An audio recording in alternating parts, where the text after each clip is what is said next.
आपको एग्रीकल्चर के कुछ जीके के क्वेश्चंस बताएंगे। पहला क्वेश्चन है, भारत में कुल क्षेत्रफल का कितने प्रतिशत भाग सू बोया जाता है? तो वो 47%। ओके।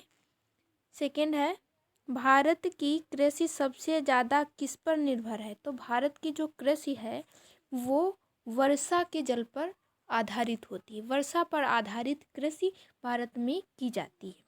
अक्टूबर में बोए जाने वाली फसल जो अप्रैल में काट ली जाती है क्या कहलाती है? तो वह फसल जो अक्टूबर में बोई जाती है और मार्च अप्रैल में जिसकी कटाई हो जाती है उसे रबी की फसल कहते हैं।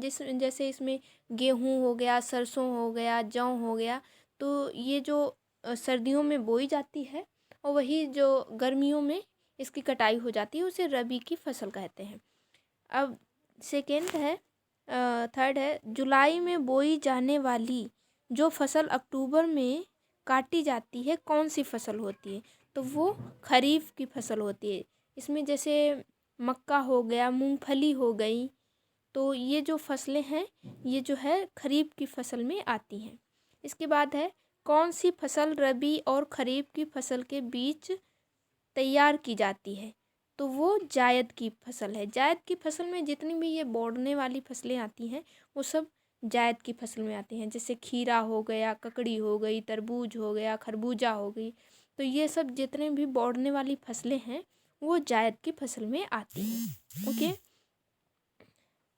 और देखिए इसमें जो है खरीफ की फसल के कुछ एग्जाम्पल्स दिए गए हैं, जैसे ज्वार हो गया, बाजरा, मक्का, चावल, तिल आदि। इसके बाद इसमें जो है रबी की फसल के कुछ एग्जाम्पल्स दिए गए हैं।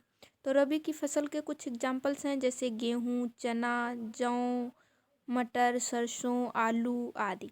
जायद की फसलें, तो जायद की फसल के एग्जाम्पल्स वही खरबूजा, ककड़ी, खीरा, तरबूज, जितनी भी बढ़ने वाली फसल हैं वो जायद के अंतर्गत आएंगी। उसके बाद है नगदी की फसल है, तो नगदी की फसल जो है चावल है। ठीक। किस क्षेत्र को चावल का कटोरा किसे कहा जाता है? तो चावल का कटोरा, बाउल ऑफ राइस जो है कृष्णा और गोदावरी के क्षेत्र को कहा जाता है। अगर स्टेट पूछता है तो वो आंध्र प्रदेश है।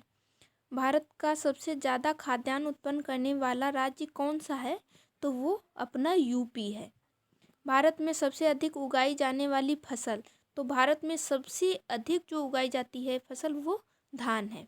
हरित क्रांति का जनक किसे माना जाता है? तो ये बहुत ही सिंपल क्वेश्चंस हैं, तो इनके आंसर तो आपको पता ही होंगे। हरित क्रांति का जनक तो अपने इंडिया के कौन है? तो वो डॉक्टर MS स्वामीनाथन है। ठीक। 1967 और 1968 में जो है हरित क्रांति भारत में आई थी। हरित क्रांति का प्रमुख उद्देश्य, तो हरित क्रांति का प्रमुख उद्देश्य क्या था? तो इसका प्रमुख उद्देश्य खाद्यान्न उत्पादन में आत्मनिर्भरता लाना था। ठीक। तो हरित क्रांति के माध्यम से जो है सबसे ज़्यादा गेहूँ और चावल के उत्पादन में वृद्धि हुई। Thank you.